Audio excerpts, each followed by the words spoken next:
ആദില നൂറയുടെ ഉദ്ദേശം എന്താ? എനിക്കത് മനസ്സിലാത്തൊരു കാര്യമാണ് ഞാൻ ചോദിക്കുന്നത്. ഇവരുടെ ഉദ്ദേശം എന്താ? നെഗറ്റീവ് ഗെയിമാണോ അവർ പ്ലാൻ ചെയ്യുന്നത്?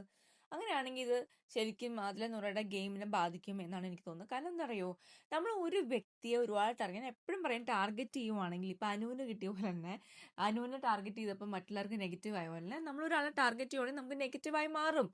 അത് ആക്ച്വലി അതില കുറച്ച് ഓവർ ടാർഗറ്റ് ചെയ്യുന്നുണ്ട്. നൂറയാണെങ്കിൽ പോലും ഇന്ന് വല്ല ആവശ്യം ഉണ്ടായിരുന്നോ അന്ന് ചെയ്ത കാര്യങ്ങളൊക്കെ? വല്ല കാര്യമുണ്ടോ? കണ്ടന്റ് ഉണ്ടാക്കുകയാണെങ്കിൽ നല്ല രീതിയിൽ ഉണ്ടാക്കണം, അല്ലാതെ ടാർഗറ്റ് ചെയ്ത് സ്വയം നെഗറ്റീവ് ആവാനായിട്ട് ടാർഗറ്റ് ചെയ്ത് വന്നിട്ട് ഒരു കാര്യമില്ല. അപ്പൊ ഇന്ന് അതിലെ ശരിക്കും പറഞ്ഞാൽ അവിടെ ചെയ്തെന്തിനാ? വെറുതെ പോയിട്ട് ഒന്ന് ചൊറിയാൻ വേണ്ടി പോയതാണ്. ലൈവ് ഉണ്ടവർക്ക് ശരിക്കും മനസ്സിലാവും, എപ്പിസോഡിൽ ശരിക്കും മനസ്സിലായിട്ടില്ല. ലൈവിൽ ശരിക്കും മനസ്സിലാവും. അതിലെ പറഞ്ഞു ഞാൻ ചൊറിഞ്ഞിട്ട് വരട്ടെ എന്ന് പറഞ്ഞിട്ട് തന്നെയാണ് അതിലെ പോകുന്നത്.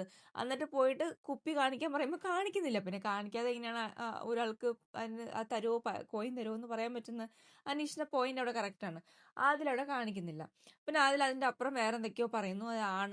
എന്താണ് ആൺകാർഡ് എടുക്കുന്നു എന്തൊക്കെയോ പറയുന്നു. എന്നിട്ട് എന്റെ മോളിൽ കയറിയിരിക്കുന്നു. അനീഷിന് അവിടെ ദേഷ്യം വരുന്നു. അനീഷ് അവിടെ റിയാക്ട് ചെയ്യുന്നു. അനീഷ് റിയാക്ട് ചെയ്തിട്ട് എങ്ങനെയാണ് വെള്ളം ഒഴിക്കുക അങ്ങനെ എന്തൊക്കെയോ ചെയ്തു അല്ലേ? അതിന്റെ മുകളിൽ അവര് വെള്ളം എടുത്ത് കോരികളെ. ഇത് എന്തിനു? ഇത് അനാവശ്യമാണത്. ഞാൻ പറയട്ടെ, ആദിലക്കൊക്കെ ശരിക്കും എപ്പോഴും വെസൽ ടീമിലാണെങ്കിലും ഇന്ന് ആദില ചെയ്തിട്ടുള്ള കാര്യങ്ങൾ അനീഷ് അവിടെ പറയുന്നുണ്ട്, ഉച്ചയ്ക്കാണ് നമ്മൾ റൊട്ടേഷനിൽ ചെയ്യണം എന്ന്. കാരണം ഉച്ചയ്ക്ക് നല്ലോണം പാത്രങ്ങളുണ്ട്.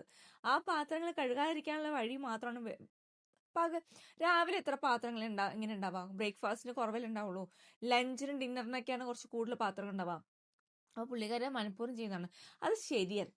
അത് നമുക്ക് ഓഡിയൻസ്, നിങ്ങൾ കാണുന്നത് ഞങ്ങളാണെന്ന് വിചാരിക്കുക, ഓഡിയൻസിന് നമുക്കത് കറക്റ്റായിട്ട് തോന്നില്ല. ഒരാളെ ഭയങ്കരമായിട്ട് ടാർഗറ്റ് ചെയ്യുമ്പം നമുക്കത് നെഗറ്റീവ് അടിക്കും. നിങ്ങൾക്ക് നെഗറ്റീവ് അടിക്കും. നമ്മളത് ഗെയിം നല്ല ഗെയിമായിട്ട് കാണില്ല. അപ്പം ആദില നൂറ ആദില, പ്രത്യേകിച്ച് ആദില കുറച്ച് കൂടുതൽ. പിന്നെ അതുപോലെ ഇന്ന് കോയിൻ എടുത്ത് വെച്ചിട്ടുണ്ട്. അനീഷിന്റെ ആ ചോക്ലേറ്റ് കോയിൻ ഉണ്ടല്ലോ, ചോക്ലേറ്റിന്റെ കോയിൻ എടുത്ത് വെച്ചിട്ടുണ്ട്. ഇനി അതിന്റെ ഗെയിം നാളെ എന്താവും അറിയില്ല. അപ്പം അങ്ങനത്തെ കുറച്ച് കാര്യങ്ങൾ ആദില നൂറ നടത്തുന്നുണ്ട്.